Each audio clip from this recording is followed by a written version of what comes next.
You're listening to the AFTERBUZZ TV network, now the largest new media platform on the web, and your #1 source for after-show entertainment. Very good, Keith Johnson.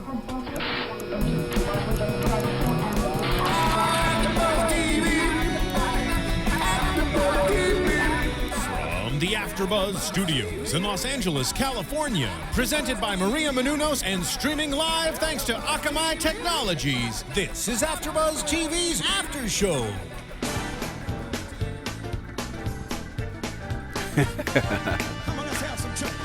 Let's have some church. Hey! Woo! That JB.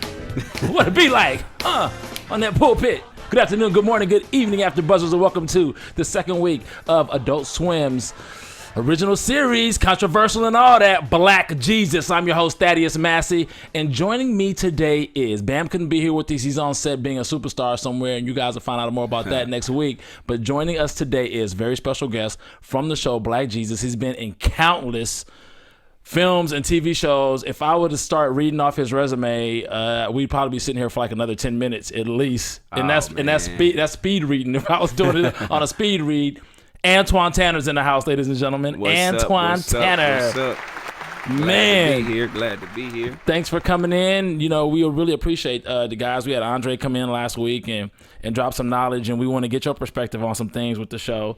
This second week, you know, the first week, there were so many things that, you know, when you have such a show, I mean, it starts off the show, the title itself is controversial in itself. Right off the bat. You know, and whether it's a comedy or a cartoon, if it's animated or whatever it is, it's still like, you know, it's still going to bring up some controversy regardless. I mean, that's anything you do, it's always going to be some controversy with it. You know what I'm saying? And I guess that's the beauty of it because, you know, as actors, we have to pick and choose certain stuff that we do. You know what I'm saying? And I kind of knew it was going to be some backlash, but, you know, I would never do anything that I knew was intent to harm. You know what I'm saying? But, you know, a lot of people, they look at the previews and they just judge the show just right off the back. Just, oh, my God, it's crazy. It's blasphemous. You know what I'm saying? And we all do that. You know what I'm saying? When I first heard the title, I'm like, well, what the hell is this? You know what I'm saying? And then I read it and I was like, oh, okay, cool. I'm down. You know what I'm saying? And I made sure, you know, I went in the audition and made sure I got the part. And now I got the part.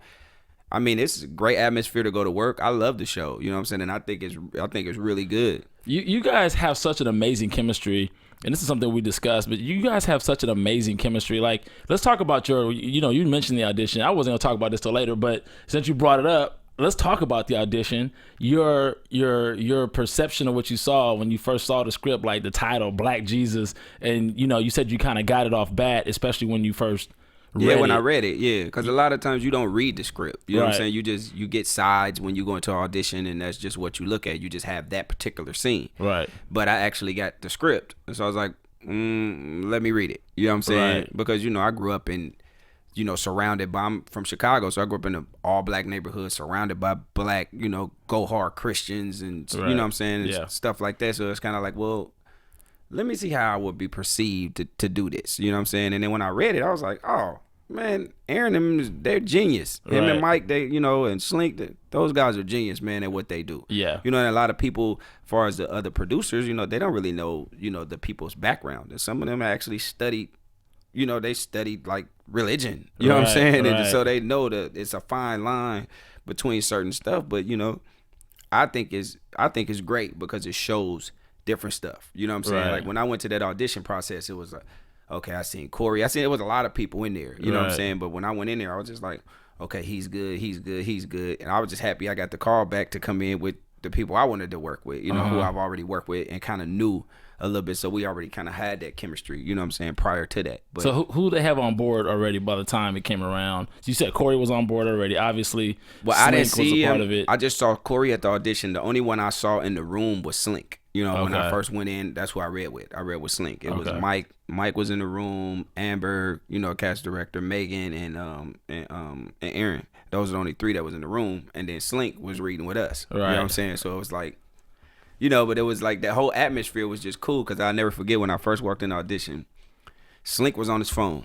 And so you know, so he's like, all right, cool. So they're like, all right, cool, we could start. So I started reading or whatever. And then I just I just went on to something, but it was his lines. His lines had came up, and I was just, I just started, and he was just like looking at me.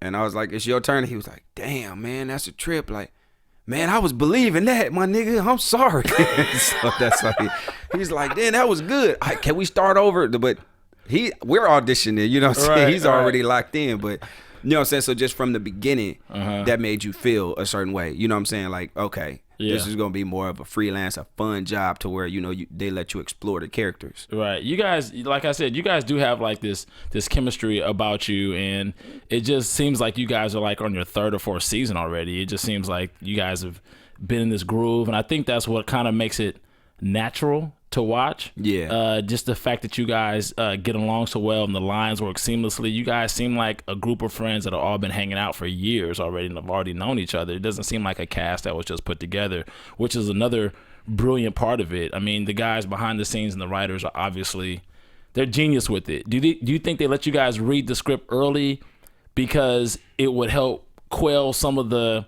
perceptions that you might have going into the cast, instead of just getting like the sides like you normally would going into audition? You got to read the script so you can get it.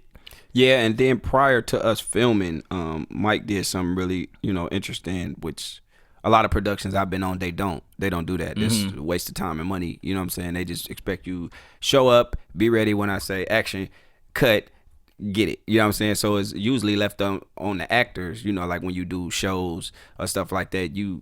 I like to, like, if I have to film somewhere out of town and I have a scene with this actor or something, I'd be like, you know what? I got a lot of stuff with him.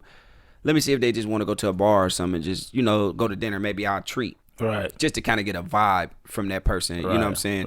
Because it really translates on camera a lot. You know what I'm saying? But the way Mike them did it, we had rehearsals for like 3 weeks prior to us filming. Okay. You know what I'm saying? So he kind of like went over certain stuff. So I think we developed a little bit more of a chemistry, because I had never met Callie or Angela and had never worked with King Batch, you know what I'm saying, with Drew and Andre. Like, I didn't know them, you know what I'm saying? And, I had only remember, my little stuff with Slink in the room, but I kind of knew Corey because I used to go to his shows and stuff like that. So he's a funny guy. That kind of like fit in, you know what I'm saying, with us. But those rehearsals were very important, I think, because it just made our days go by a lot quicker, because everybody was in their groove, and Mike and Aaron, they kind of let us go. They like let you find your character and, and let you do what you do. Right. And then they'll say, okay, cool. Can I get one like this for just, one the script?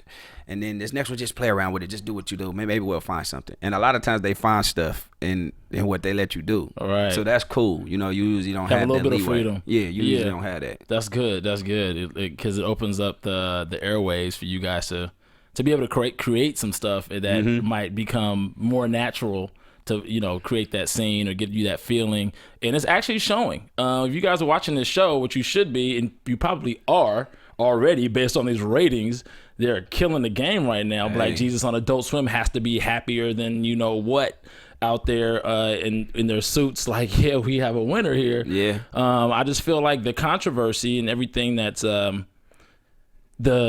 quote unquote boycotts and all this stuff that's going on, I just feel like they're just bringing more attention to the show, and rightfully so. You bring more of the attention to the show. I think that a lot of people that are protesting the show just don't get it. Yeah, they don't. That's just my perception of it. I just think it's going over their head. I think there's so much positive symbolism in this show that they're concentrating on nuances that aren't really about the heart of the show. Right. I mean, with me, with some of the controversy stuff, I've been getting people hitting me up on Twitter and Facebook calling us coons, and you know what I'm saying, and we going straight to hell, and you know what I'm saying, and all of this, and it's just what it is bottom line is a lot of people don't want to see their quote unquote God or perception of God. They want to see him holier than thou. But in the Bible, really, Jesus, he turned water into wine. That was one of his first miracles. Right, you know what I'm saying? Right. And you were required he hung out with the publicans. He had harlots and hung with thieves, and you know what I'm saying? Right. And different stuff like that. So you were required to drink 4 ounces of wine at their parties. Right. But I'm not talking about Moscato that you go buy at the corner store. I'm talking about hooch. That was wine was really wine. Drink 4 ounces of that today. Yeah, it's Rap City. So and realistically, some of them, they drink, they party, they just don't want to see him in human form. They want to see him as human form, but perfect and holier than thou, which that's not what he was. You know what I'm saying? Right. Because in order to communicate with the people, you have to be amongst the people. You can't go to Compton right now going, hello guys, I need everybody to come over here. You got to be like, hey, what's up, my nigga, smoke something. You know what I'm saying? We're going over. You have to be able to communicate with them in order to even get a message across. You know what I'm saying? And a lot of people don't understand that. And I think that that's the underlying, you know, fact of what the premise of the show is. You know what I'm saying? Somebody's trying to show you and how would they perceive him today. You know what I'm saying? Well, you have Jesus has a foul mouth. But if you really look, it says he has a foul mouth, but you don't know what bad back then was. You know what I'm saying?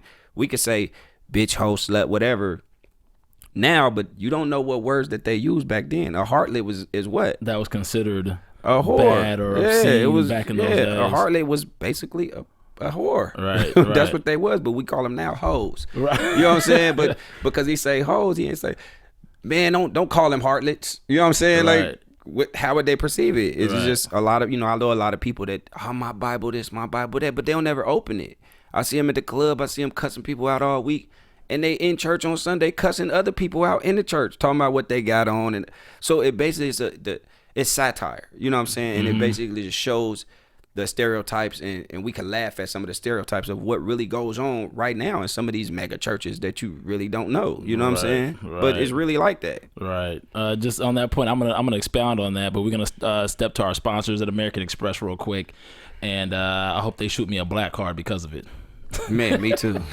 My name is Yvonne Saravia, and I am a home health aide. My credit score was very high. It was like 700 something. Then I had like a hiccup in my finances. Everything just crashed. But I don't crawl under a rock and cry.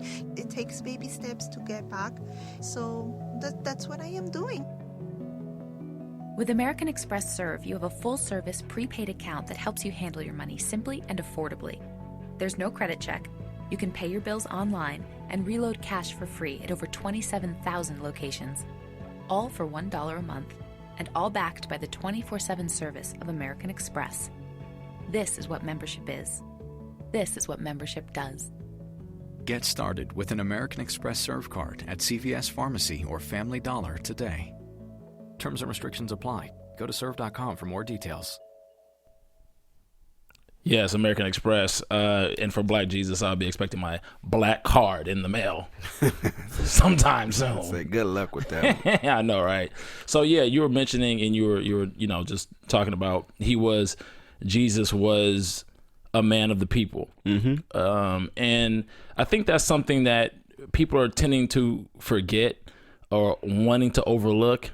Almost kind of like selective amnesia or whatever, what's convenient for what their perceptions, what they want their perceptions to be. Do you feel that if Jesus was not black and not in Compton Gardens, do you think there would be less feel or less argument? Do you feel like it's really racial, or do you feel it's more about the stigmas behind some of the negativity that they perceive? I mean, I don't have to feel it. It's a proven fact. I mean, nobody said nothing when George Burns played God twice. Nobody said nothing about Bruce Almighty. Nobody says nothing about Preachers of L.A. You know what I'm saying? So it's like everybody has their own perception. I saw Jesus with an AK-47 on what was it, South Park or Family Guy? You know what I'm saying? At the bar, drunk, kicking it. You know what I'm saying? But nobody said nothing about that. But now it's Black Jesus. Now everybody want to come out the woodwork and boycott. You need to boycott these police that's killing people for breaking up fights. You know what I'm saying? You boycott the people who, you know what I'm saying, boycott certain other groups that what we really got going on out here. You know what I'm saying? Like, take that away. But they just, they find something because they're scared. Yeah. You know what I'm saying? They're scared. They don't want, and they feel like, okay, well, all I got, Jesus is my Lord. All these different religions. I don't believe in religion. I believe in God. Period. Right. You know what I'm saying? And you got 3,700 religions praying to God. And everybody else could say they came back. It's in this form and that form, and this was this was the Son of God. This was this. Everybody believes that this was that. You know what I'm saying? That your book ain't true. Your book ain't true. I do know one thing. It's something bigger than me. You know what I'm saying? It's something bigger than me. So I have to believe in that. Of course. Right and wrong, that's what I was taught. I know that. You know what I'm saying? It just common sense kind of makes sense to do, if you join gangs and you do certain stuff, you see the outcome. Bad stuff come with that. If you do good stuff, good stuff come with that. You hang around 9 broke people, you bound to be the 10th. I mean, it's That's true. It's reality. That's you true. know what I'm saying? And those are some good points you're making. I think that people need to like kind of look at the heart of the show and see that I believe that if they look at what is being portrayed on the show, I'm not sure if everybody who's actually protesting the show or boycotting the show or not in favor of the show or thinks the show is blasphemous is that have actually watched the show in entirety. I'm sure a lot of people have, and I'm sure a lot of people that are boycotting haven't watched the show. They haven't. But some of the people I think have, and they might not agree with some of the things, and that's their right to do so because of their perception and whatever. But I believe, just by watching the show, I believe that they're ironically and cleverly poking fun at a lot of the perceptions and stereotypes of what it is to be a believer and what is righteous and what is not. And, like the good book says, thou shalt not judge, it's God's up to his heart to judge or whatever, blah, blah, blah. And, come as you are. So everybody is welcome into the house of the Lord, right. No matter who it is. I think there's certain aspects of what Jesus' message was that is being overlooked. Or what? I'm sorry, not was, but what Jesus' message is being overlooked. It was overlooked then. It was overlooked. So it's like, and I feel it's being overlooked now with this show. If you look at it, I think the show was brilliant. I think it's genius, and I wouldn't have come up with it. I mean, but for me personally, and I said this last week, I've always thought that I never perceived Jesus growing up as a square dude, and I think he's been perceived and pushed to be a square guy just because he was perfect. And just because he was perfect doesn't mean that he was square. Right. I think perfect means that he was in alignment with God and what God's will is for where he wants us to be, to where he wants us to go and where our heart is. But that doesn't mean you're quote unquote perfect. Like I'm going to go shoot 23 pointers and make all 20 of them. Right. It's kind of perfect. Right. I think it was more of in a perfect heart and a perfect mind. Right. That's how I feel. That's my perception. But I feel like people need to kind of look at it. I think by taking this approach and this attack approach is exactly the opposite of what God would want. But that's just my perception. Hey, none of us are perfect. It's just that we're getting the, they hit me up on Twitter and was like, you're a coon. Why would you do this show? I lose our respect for you for even doing this show. You know what I'm saying? But it's like, to me, that sounds like ill will coming from you. Right. So if you're really the Christian, you're not supposed to, wish stuff like that on me. I don't wish that on you. You know what I'm saying? But it's just that's how they attack us. But like I said, God wouldn't let us win if our intent is to harm. Right. Period. You know what I'm saying? So yeah, he put stuff in your face and you have opportunity, but they are well you gotta show people in black people in a different light. You guys are showing black people in a messed up light. And I'm going, but you said nothing when I was the drug dealer or the killer on this show. You know what I'm saying? So that's a better image. You know what I'm saying? And now you're a disciple of Jesus, now and that's the problem. Hanging out with Jesus, and that's the issue. You know what I'm saying? It's just like, like I said, it's reflecting the hypocrisy of our society. Yeah. It was funny is this kind of show that makes you kind of look in the mirror and look at yourself. And even in the African American community, for people who are saying you're a coon or whatever, blah, blah, blah, why would you show and portray our community like this? There are certain aspects of our community that are like that. Just as reality. It's a reality check. And if you have a problem with it, then maybe you should contribute to helping it become better instead of just sitting up here and complaining to actors that are doing their job. Like, I don't know. That's just, like I said, that's just how I feel about it. Everybody's going to have a perception or an idea about Black Jesus. Yeah, they are. They're gonna keep their perception. My mom told me she's not gonna watch the show. I mean, and I said, in this society, everybody's a consumer. Right. Just because I don't drive Toyota, don't mean they're gonna go out of business. Right. So I don't need you to watch the show. Right. Would I like you to watch the show? Yeah. Would I like you to get it? Sure. But I don't necessarily need you to watch the show because my last show my mom didn't watch. You know what I'm saying? Right. So I didn't need you to watch that one. I don't probably, you know what I'm saying? And I'm just saying, not to just say my mom, I'm just saying, period. I get it. You got people that's going to tell you they're not going to watch it, that you might want to support it, and they just won't support it. And it's okay. But as long as, the consumers are buying it, because I'm really getting 98% great feedback. And then the other two, you're getting the bad feedback. But like I said, I got that on One Tree Hill. Oh, They ain't got enough black people on the show. I ain't going to watch the show. why not? I'm on the show. You know what I'm saying? Right.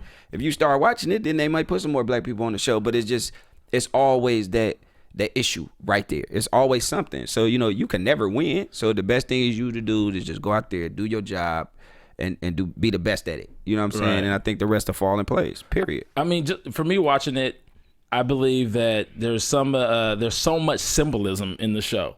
I think the genius from Aaron and Mike have done on this show runs so deep on this show. And I actually would like Mike and or Aaron to come in here so we can discuss some things with them, because there's symbolism and messages I think that run so deep and is masked in comedy that is going over people's heads. Yep.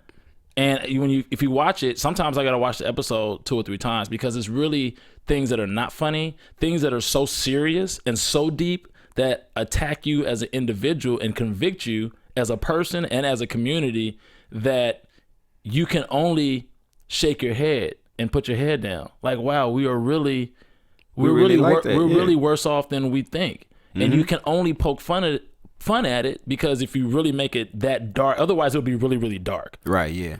And people really wouldn't want to watch that. Oh, yeah. You really couldn't go there in that direction. So to go the comedy direction but bring out certain aspects of our society. For example, this episode, you have Mags, who I'm saying Mags will be Mary Magdalene, which is Mags, Maggie, played by Callie Hawk. She's doing a great job. Oh, yeah. She's on Facebook, on her phone, having this battle with these girls on Facebook, bitch, oh no, she's blah, blah, blah, blah, yada, yada, yada. And the fact that they roll with Jesus, I like the fact that they were still just regular people. They didn't become all holier than thou because they're with Jesus. But it was messages in there. See, if you paid attention to that scene, right, when she was like, I'm talking to this bitch, she looks drunk, so I put LOL, and he was like, hey, Mags, she got alcoholism in her family. Right. That ain't nothing to make fun of. Who would say that? I mean, that's still something positive underlined, but that's what I'm saying. They miss those type of things right in it. So even though we went the comedy route with it, that was a message within itself, like right there. Right. He basically told her, don't make fun of that because she has alcoholism in her family. And that also says that we do a lot of perception and a lot of judging on like social media and bring it to life, and we don't know that person. Yep. You don't know this person. All you know is something you perceive on social. Like, we're in a society now that there's no even human contact. People like human contact has been like limited. We're all on social media now. People got relationships. They think they know somebody just off of social media because they know somebody that knows somebody that knows somebody they know. Right. Yep. And now they fighting on Facebook. Right. Just stupid stuff like that. And that's where our society is at. And it's funny that how she was going so hard with these girls. Right. And on then her she was phone. like, "Ooh, they showed up." Right. They showed up. And then she got slapped up. And then she jumped back to the car, to the phone, just to the phone. So yeah. That's where our society is, though. Yep, everything is world star. Every fight they want to put on there, crazy anything. Me, I was always taught, growing up in the hood, like I don't tweet a lot, and I got followers, and I know they wonder why you don't tweet that much. You know what I'm saying? Right. Because I was always taught, don't be telling everybody what you're doing all the time. You know what I'm saying? I just got out the shower. I'm about to eat these eggs. I'm about to go do this. I'm about to go do that. That could get you robbed. You know what I'm saying? Right. Somebody know where you going to be at all times. They know you out of town this week. Who at his house? They didn't case the joint. You done already told them that you're not home. Right. You know what I'm saying? The only people I think that need to have Twitter is bill collectors because they can find everything out about you. Right. That's it. Don't give them no ideas. Right. They posted pictures of money. Oh, man, well, why you ain't give me this $300 that you owed me last week? You just posted $20,000 on there. I need that. Right. That's a good point. You giving them ideas. They probably like, oh, snap. Yeah. Social media is crazy now. So the episode starts off with Vic having breakfast in his apartment, and the billy goat comes in the apartment. Oh, that's hilarious. And it's a really, really funny scene because it's something that's really old school with the billy goat, and then he goes downstairs, and Jesus has got the makeshift nativity scene like going on in the middle of the courtyard, the apartment with chickens, and what's funny is they're not really straying. He says the billy goat likes to frolic hard and all this stuff. Right. So he's chasing the billy goat around or whatever. But Vic is like, I guess Vic is like low key fed up with Jesus in this whole. He doesn't believe he's the son of God. I'm assuming that he's like one of the Sadducees or the Pharisees, or one of those guys like that. And then he like pays off Lloyd. I don't know. I hope Lloyd is not like Judas, because he's paying like to be a snitch. He's getting paid to be a snitch, but I'm hoping it's somebody else. I'm still hoping that he's just, I don't know. We'll see what the deal is with Lloyd, but you know, he wants to put this dude away. Yep. And Vic just needs to leave this dude alone, but I guess he feels like, look, he's encumbering my space that I'm supposed to be managing.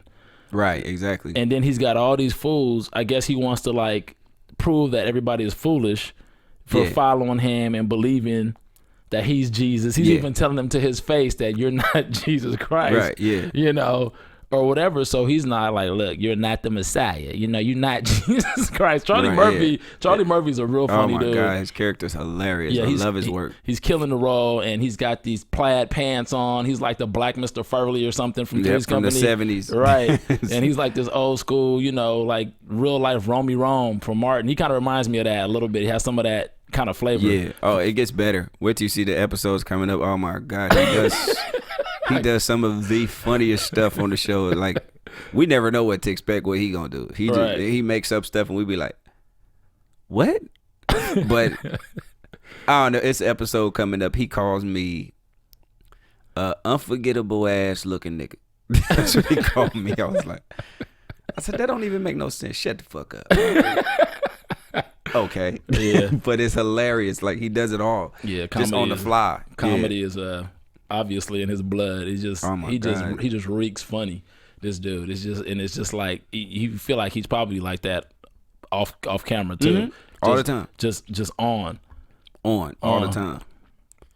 Oh goodness. Okay, so right when Jesus is telling is telling Mags, like, look, the girl's got alcoholism in her family. They just happen to find a lot. Right. And I love how the guys are writing into the show, like they're showing Jesus still like perform basically powers that obviously he wouldn't be able to perform unless he was God. Yeah. You know, just like he knew the girl on Facebook. She had alcoholism in her family, but he said it like it was like whatever. Like, leave that girl alone. She got alcoholism in her family. He said it like he just rolled off his tongue, like whatever, leave her alone. Because she's like, Jesus, you're omniscient. Please tell me something about this girl that I can blah, blah, blah. And, you know, that's when he goes into that. Right. But they just happen to be at the lot. So that situation took them to the lot that they're going to turn into the garden, right? Yeah. So they can grow vegetables and weed and all this. Now, Fish... Why is Fish? I mean, Fish is so obsessed with this weed. He got so emotional and pulled the car over because he wants to grow weed. He said, "Man, you're not saying nothing about the weed." He's on this weed so tough, and I'm thinking that he has little faith. You know, Fish is obviously one of the fishermen. I think there was like 5 fishermen disciples or whatever, and he believes in Jesus with all his heart. You know, he knows he's the Son of God, but he's just, his faith is just like. It's like so weak, and it just goes to show you that just that you can experience things in your life that are kind of miraculous and still have weak faith. Mm-hmm. You know, he's with Jesus every day. Fish is one of the ones I think is that character where, you know, you see all these people and Mike Epps makes a funny of it all the time on this show. He'd be like, Jesus, I love you. But I gotta get this money first. You know what I'm saying? I think that's more of his character. It's like, you know, I'm hood. I'm trying to get paid. I'm trying to do this, and then I get my life over. You know what I'm saying? To do this, but I need to get paid first. You know what I'm saying? I ain't made no money yet. You know what I'm saying? So I think it's a lot of underlying stuff that they have, and I think it's, like I said, I think it's really genius the way Aaron then put it together to deliver the messages. Like I said, it's just the majority of the people that are just like extremists. They won't get it. You know what I'm saying? Because and a lot of times you're not gonna make them get it. It's because they're so stuck in their ways that they're not willing to change. Because what they said, this is the truth to them. You know what I'm saying? They don't want to hear nothing else. What they see is this. And it's just like the Bible. It's been wrote I don't know how many times, and everybody's different perception. You know what I'm saying? It's this, the Old Testament, the New Testament, the King James version, of this version, of that version. You know what I'm saying? And it's all created to control this particular group of people to believe this is what this meant. This is what this meant. But the word is the word. Right. Period. You know what I'm saying? And everybody, it's It tomato. is what it is. It's tomato. Right. You know what I'm saying? It's just like with acting. And I always, compare everything to acting because life imitates art. You know what I'm saying? Period. Yeah. And so, like, I may look at a script and I may see these words, I love you. But I could say I love you 30 different, it could have 30 different meanings. Right. The way I say it, I'd be like, I love you. I'd be like, I love you. You know what I'm saying? Right. It's just be different, but it's the same exact words. Yeah. But it's everybody's different perception on how they want to do it. If they want to control these type of people, then that's what they're gonna do. That's bottom line. How do you think the Latin community is gonna perceive the scenes with the interaction with them extorting Jesus on, Jesus Negro? That was really funny. Oh, hilarious. They come up talking to Jesus Negro. They're like, Jesus Negro? Right. Jesus Negro. Like, wow. Like, it was obvious because, in the Latin community is so, like, I think they have a great percentage of, like, the Catholic faith. Mm-hmm. And, he was obvious, Jesus obviously dresses like the stereotypical perceived Jesus, except for the fact that he's black. Right. He's got the hair and he's got the thorns around his head and he's got the long robe. So it was funny that he, recognized him as a black Jesus, although they don't think that he's a black think that he's Jesus. They're obviously like making fun. Right. So they come up and want to extort the guys for $600 a month for the lot or whatever it is. If they want to go ahead and have a community garden or whatever. He says, it's for the community. And, they can care less about the community. These guys are gangsters. They got their guns or whatever. He's offering them 40s and they throwing the 40s, like whatever, we want this money. And I think it's real interesting how even after Jesus got, he went ahead and gave the money up to the gangsters, even though he didn't think that they would do it. They come by, they do the drive-by, and he protects everybody behind the car, puts his robe up. He's like, get back over here. I'll protect you. I got you. And then he gives him the money. And after he throws a slingshot, like David from David and Goliath, and hits Trigger upside the head, and now Trigger's walking up, he's got, he's obviously got lumped in the head. He comes up, and then, they give him the money, and then he heals him. Still. Yeah, that's all messages. He still heals him. So I'm like, okay, they just did some really gangster, did a drive-by, tried to kill him, and the money that they needed to actually create the garden, they actually have to get, supplies, they got to get fertilizer, they got to get seeds, they got to do whatever they got to do to create the garden, and, they've already cleared it out. That's the money they needed. Miss Tootie's money on top of that. Right, who knows how she's going to react. I'm, can't wait to see what happens with that next episode. But he heals this guy.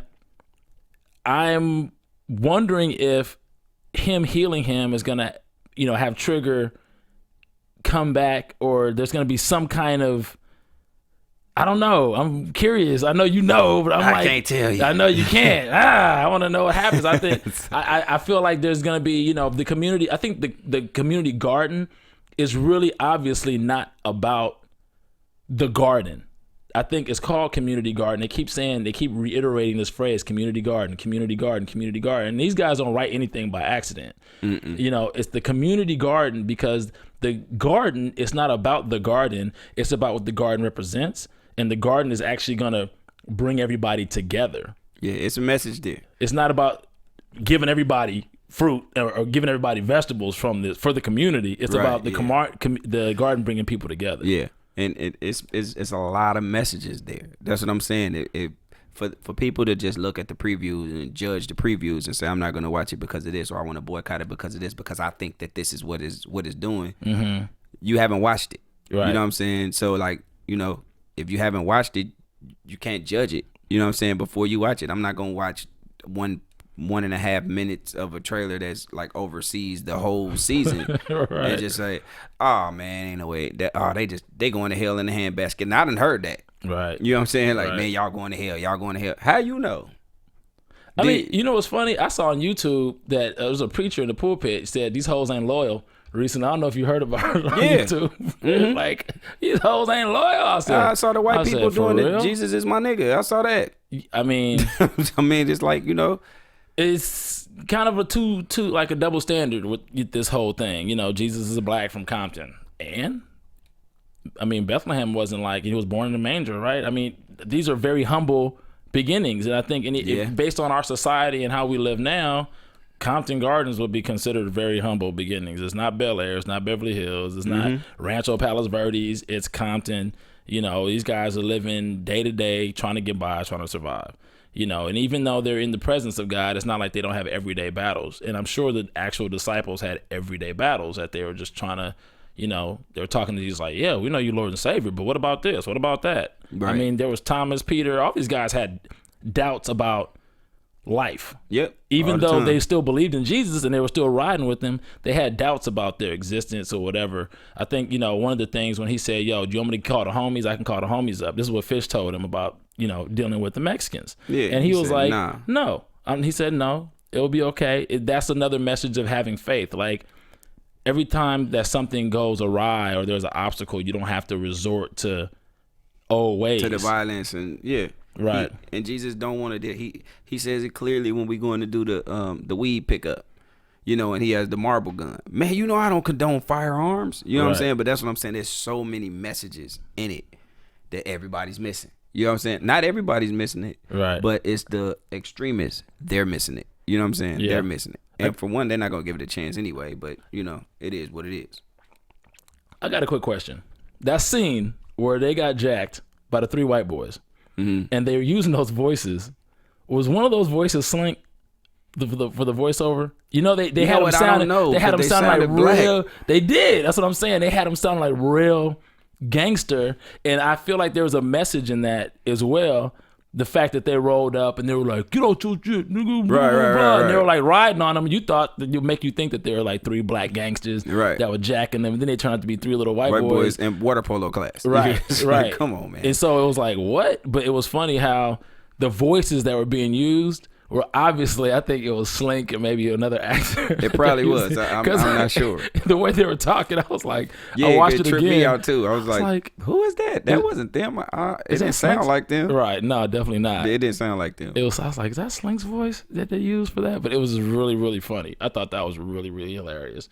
So I'm really curious to see what's going to happen next episode and how this situation is going to develop. What's going on with Jason and what's her name? Diane. Mm-hmm. So it seems like Jason is like skeptical about his relationship with this girl detective, even though she's hot and all that. And by the way, people said that Jesus hits on women. I haven't seen Jesus hit on a woman yet, just because he complimented the woman and said, "Dang girl, your hair is banging." That doesn't mean that. Just so you guys know, for hood colloquialisms or whatever, that means your hair looks nice.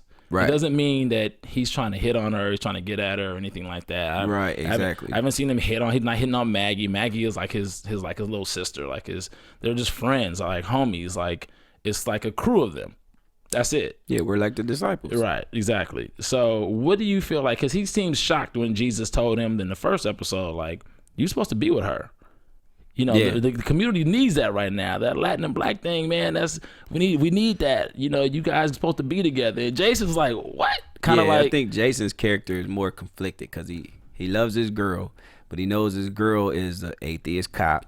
You know what I'm saying? Right. She's really controlling, but that's his baby. You know what I'm saying? He know that, you know, she love him, he love her, but it's just their relationship is different. You know what I'm saying? And I think she's putting Jason in a rock and a hard place to have to choose God or her. And, you know, that happens in some relationships. And that's a good message as well. Yeah. Because he's having to deal. Yeah, he's having to deal that do I choose Jesus or do I choose my girl? Right. You know what I'm saying? Even though this situation may not be, everything that feel right ain't right all the time. You know what I'm saying? So I think that's what Jason is conflicting with. You know what I'm saying? Right. To go back and forth between his girl and Jesus. And as you see, you know, you'll see more as the season goes on where he leans. Right. You know what I'm saying? And this next episode is going to be hilarious. It's called The Shit Heist. That's going to be the one. Watch. Okay. That's one of the funniest episodes of all season that we film. I had so much fun doing this episode. Oh yeah, we're definitely looking forward to that. I definitely want to see how that relationship develops with Jason and Diane, because he says that they're supposed to be together. So obviously he's going to have to work out whatever the situation is. So now it's probably going to even be more complicated for him, since he knows that in the back of his mind. Like, well, Jesus, I'm supposed to be with her. So how am I supposed to be with her? And blah, blah, blah. He has to deal with all this stuff. Right, and then guy gives him a sign, and then he shows him what to do, and then after he does that, then the guy gets mad, and it backfires. Like, it's a whole bunch of stuff that go on, but it's life. You know what I'm saying? It's life that we deal with all the time. You know what I'm saying? Like, oh man, do I deal with this girl, or do I do this? You know what I'm saying? And a lot of times, it's wrong, but you still do it. You know what I'm saying? And I think that's what Jason is faced with. Jason, let me see what happens with Jason and this cop. She's a cop, which is awesome, but she's tight. I don't know. He is definitely between a rock and a hard place. So we're definitely looking forward to seeing what happens in the next episode of Black Jesus. What's going on with Antwon Tanner right now? Oh man, a whole bunch is going on with me right now. I got a new movie coming out called Crew. Yeah, starring myself, Richard T. Jones, Samuel Ratibi, and my man Keith Robinson. He just did Get On Up. I just saw him in the James Brown movie. I got another movie coming out called I did with Danny Glover, called what's the name of that? Checkmate. And then I just booked another movie the other day. They want me to come in and produce it. Nice. It's called Can't Get Right, in September. Okay. So I got a bunch of stuff on the horizon. New movie that I gonna be producing that I just got funded for called The Leash, with myself. Sam Jackson is gonna come in and do me a favor. That's huge. what's up. Lou Gossett Jr., a lot of big people. My boy Omar Gooden, you know what I'm saying? A lot of them, Chad Michael Murray, they all gonna come in and do me a favor. Oh, nice. You know what I'm saying? And make it pop for me. You know what I'm saying? Yeah. I done did a lot of them favors. So Time to return one. My turn now. You know what I'm saying? So, but I got a lot of stuff coming up. You know what I'm saying? That's on the horizon right now. So okay, well, we're definitely gonna look out for Crew. That's coming out when? You know what? I don't even have no idea, but they just told me yesterday that I'm nominated for Best Actor. What? I know Keith Robinson won it at the American Black Film Festival. We won. We was nominated for 6 awards and won 5. That was like, we broke history with doing that. But congratulations. that's the one. Thank you. And the one that we having out here is like on the 26th or something in Pasadena at the International Film Festival or something, and we got 6 nominations up there. But apparently I'm nominated for Best Actor, so I was like, oh, okay, cool. Never been nominated for that, so it's kind of like, it hasn't hit me yet. You know what I'm saying? I guess it'll hit me if I win. I'm gonna be like, cool. Well, congratulations on that. Look out for Antwon Tanner in an upcoming film called Crew, and you guys can definitely catch him on Black Jesus every Thursday. Every Thursday, 11 p.m. Pacific Standard Time on Adult Swim. You guys are killing the game right now. Proud of you guys. Keep the episodes coming. How many episodes this season? How many episodes you running? 10 episodes, and we got 8 more to go. 8 more that I'm looking forward to, and I know you guys are looking forward to it. Where can we find you on social media? My Twitter is at Antwon_Tanner. That's ANTWON_ Tanner, and then that's about it right now. I don't got no Instagram yet because I really don't like taking pictures, and I'm dieting right now, so I could take some pictures to get one. It's all good. Well, you can find me at Club Thaddeus on Instagram and Twitter, and you can find me at gqjedi.com, and you can also find me here next week with Bam Erickson. He'll be here. So until next time, After Buzzers, peace. Peace out. From executive producers Maria Menounos, Kevin Undergaro, Phil Svitek, and the entire AfterBuzz TV staff, we would like to thank you for listening to the AfterBuzz TV network. To watch or listen to other after shows and post comments or questions, be sure to visit AfterBuzzTV.com. I'm Sir Richard Wentworth, and this has been a presentation of AfterBuzz TV. Buzz you later. The views expressed herein are those of the hosts only and do not necessarily reflect the views of AfterBuzz TV or its owners or principals. Thank you for watching AfterBuzz TV on YouTube. For more of your favorite after shows and interviews, subscribe to our channel here, and be sure to share your opinion on the episode in the comment section below here. We'd love to see what you guys are buzzing about. Thanks again. Buzz you later.